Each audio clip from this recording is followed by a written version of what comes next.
Test করিয়ে সাকিব যে শারীরিক ভাবে টর্চার করেছে সেটা কি টেস্ট করলে এটাও বের করেন? হ্যাঁ, এটাও বের করেন। আপনি বাবা হতে পারবেন, এটাও কি টেস্টে বের হবে? এটাও বের হবে, শিওর সবই বের হবে। আপনার কি মনে হয় কনফিডেন্সের সাথে যে বললো? ভাই ভাই মনের মিল থাকলে জীবনের অন্য কিছু লাগে না। কারণ দেখেন আমরা যখন অন্য অন্য ভিডিওগুলো দেখছেন, ইকরার হাসি মুখে বধূ সেজে সে ভিডিও করেছে, আপনারা নাকি তার আগে ভাইরাল হওয়া শেষ, আবার চলে গেছে। আপনারা নাকি তার আগে তাকে টর্চার করেছেন। আপনি আমাদের কাছে ভিডিও আছে, আমি সেই ভিডিওটা দেখাচ্ছি। এবং আপনি তাকে টর্চার করেছেন আর বাধ্য হয়েছে, ভিডিও করতে বাধ্য হয়েছে, বউ সাজতে বাধ্য হয়েছে। সে বাধ্য হয়েছে? হ্যাঁ। ও আচ্ছা, যে পার্লারে হচ্ছে সে সাজুগুজু করেছে, হ্যাঁ হ্যাঁ হ্যাঁ, সেই পার্লারের যিনি আছেন তার কাছে দিয়ে তো হচ্ছে আমরা বাইরেই ছিলাম অনেকক্ষণ। আচ্ছা, তার কাছেও তো বললো না যে আমাকে হচ্ছে জোর করে বাধ্য করতেছে সাজার জন্য, মানে হাসি খুশি ছিল। হ্যাঁ, সেই আপুটাও তো অবাক হয়ে গেছে। বলছি জরুরি সেবা নামের একটা নাম্বার আছে 999। হ্যাঁ, যদি আমরা সারাক্ষণই ওর কিন্তু দেখবেন যে সোশ্যাল মিডিয়ায় ও টিকটক করতেছে, ভিডিও করতেছে, ওরে যদি এতই টর্চার করতাম, আমরা শারীরিক নির্যাতন করতাম, ও শিক্ষিত মেয়ে 999-এ ফোন দিয়ে অনেক আগেই আমাদের ধরিয়ে দিত। সেটা করেনি, কারণ হচ্ছে ও তো যেতেই চায় না সাকিবকে ছেড়ে। আমি নিজে বলছি ওর আম্মারে ডাকায়া যে আপনার মেয়েকে নিয়ে যান, কারণ হচ্ছে আপনার মেয়ে এখন চিন্তা করলাম যে ওর মেয়ে একটা সত্য ঘটনা বলি, সেটা হচ্ছে যে যেদিন ওনার মেয়ে চলে যায় সেই দিন চলে না, মানে আমরা ওর আম্মুকে আইনা আমরা বুঝিয়ে দেওয়া হয়, উঠাই দেওয়া হয়, সেদিনকে একটু দেখলাম যে মন খারাপ। তো আমি বললাম যে আচ্ছা তোমার মন খারাপ কেন?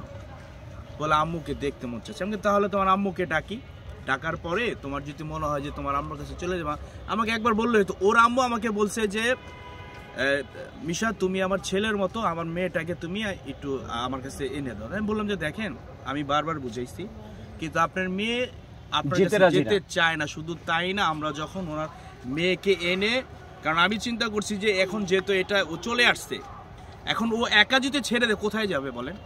আচ্ছা, ওর মার বাসায় যাবে না। আমাকে যদি চলে যাই তাহলে আমি আমার মার বাসাও যাবো না, কোথায় যাবো আমি নিজেও জানি না। মানে ও স্বেচ্ছায় ছিল, আপনি এটা বলতে যাচ্ছেন? কি কারণে আপনার কাছে স্বেচ্ছায় থাকবে? মানে আপনার কি এমন গুণটা আছে একটু বলেন তো। এটা ক্যামেরা লোক ভাই, ক্যামেরা তাকিয়ে একটু বলেন। মানে একটা মেয়ে দুইটা জিনিসে সুখী হয়, একটা হচ্ছে ভালোবাসা, আরেক হচ্ছে স্বামীর ভালোবাসা। আপনি বুঝতে পেরেছেন? সোশ্যাল মিডিয়াতে আমি অনেক কিছু বলতে, আপনার কাছে কেন থাকতে চেয়েছে? এত পাগল কেন আপনি? মানে আপনার কাছে কেন মনে হয় যে আমার কাছে যে মানে কোনোটাই পাবে না, এটা কেন মনে হয়? আমরা সোশ্যাল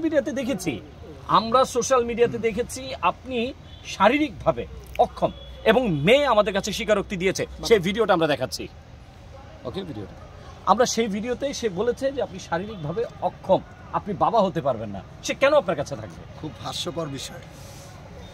যদি আপনাদেরকে হচ্ছে এসএমএসটা দেখাই। ওকে, শিওর শিওর শিওর শিওর। শুধু তাই না ভাই, ও বাবা হতে যাচ্ছে, সে মেসেজ দেখাচ্ছে আমাকে বলছে, এই দেখেন এই যে ওয়ালপেপার সেট করে রাখছে, এইভাবে আছে, দেখছেন? হ্যাঁ হ্যাঁ আছে, এইভাবে আছে। আচ্ছা, এইভাবে কি জোর করে এইভাবে এই লুক নেওয়া যায়? এই মেসেজটা দেখাও একটু। যদি পেছনে ভয়ঙ্কর এরকম ইয়া থাকে, একজন লোক থাকে, এরকম গুন্ডা থাকে, তাহলে হয়তো পারা যাইতে পারে। আরে ভাই আপনি আমার উপরে রাগ করে না, আমি আপনাকে বলি, আমি ছেলে যদি বলি, আপনি বলছেন না এখন অক্ষত, এখনো যদি বলি, এখন 1000 মেয়ে আমার সাথে মনে করেন সংসার করার জন্য ব্যস্ত। আচ্ছা, এখনো তো আমি কেন ওর জন্য পাগল? কারণ ওর আমি ভালোবাসা বিয়ে করছি। আচ্ছা, তাহলে ও এরকম করার কারণটা কি একটু যদি বলতেন? আচ্ছা, এই মেসেজটা দেখাই যেখানে ও নিজে লেখছে। আমি বলছি যে আমার সাথে যেরকম করতেছো, অন্যায় কাজ করতেছো, বিভিন্ন জায়গায় পচাচ্ছ আমাকে, আল্লাহ সহ্য করবে না, আল্লাহর গজব নাজিল হবে, এটা লিখছি আমি। ও কি বলছে জানেন? ও বলছে যে হচ্ছে যে আচ্ছা দেখাইতে হবে না, আপনি বলেন না। তুমি যে অভিশাপটা দিলা, এই অভিশাপটা তোমার সন্তানের গায়ে লাগবে, কারণ তোমার সন্তান আমার। এটা লেখা আছে, আমরা স্ক্রিনশটটা দিয়ে দিচ্ছি ভিডিওতে, আপনারা দেখে নেন। আমরা ভিডিওটা নিব। আচ্ছা আচ্ছা, আরেকটা প্রশ্ন আপনার কাছে, যে আপনি আপনার ওকে যে বিয়ে করলেন, আপনার বিয়েটা নাকি ভুয়া ছিল, এইটা প্রসঙ্গে কি? বিয়ে আবার ভুয়া হয় কিভাবে ভাই? যেটা ভুয়া বিয়ে এটা আবার মিডিয়ার সামনে প্রচার হয় কিভাবে? কাবিননামাটা। আচ্ছা, সেটা নাকি আপনি কোর্ট ম্যারেজের নামে আপনি নকল কাজী বা নকল কোর্টে গিয়ে একটা আয়োজন করে তারপরে করেছেন, এটা ওর মার জবানবন্দি। এটা যদি ওর মা যদি বলে থাকে, আমি ওর মাকে বলবো যে ওর মার যে ওর বাবার সাথে যে বিয়ে হয়েছে না, ওইটা ভুয়া বিয়ে ছিল, আর ওর হলো ভুয়া সন্তান। আচ্ছা, আমি একটা প্রশ্ন করি এখান থেকে, বুঝতে পারছি? আর না হয় একে একে 3 বার আমার কাছে তো আসতো না, আমি কি জোর করে 3 বার ধরে আনছি নাকি আমার সংসারে? আপনি কি ওনাকে দিয়ে আনছেন নাকি বলেন? ওনাকে দিয়ে? উনি কি বাস্তবে ভিলেন? উনি তো সিনেমায় ভিলেন। আচ্ছা ভাই একটা কথা বললাম, যে মেয়ে পক পক পক পক করে কথা বলে, কোনো কথা আটকায় না ভাই, অভিনয় দারুণ করে, প্রতিটা আমরা স্কিপ করছি তো, অভিনয় শিখাইতে হয় না, এমনি অভিনয় করে, সেই মেয়েটাকে কেউ জোর করে আনবে আপনাদের বিশ্বাস হয়? আচ্ছা জোর করে আনছি, আচ্ছা ঠিক আছে, আমার বউ আমি জোর করে আনতে পারি, ঠিক আছে আনছি জোর করে। আচ্ছা ও যে হচ্ছে আপনার আমার অসুস্থতা জানে, সবকিছু জানে, কিছুদিন আগে আমার অপারেশন হয়েছে সেটাও জানে, আবার সামনে যে 15-20 দিন পর অপারেশন আরেকটা আছে এটাও জানে। তো এইটা জেনে কেন মাঝপথে আমাকে আমার ভিতরে ইন করলো কেন?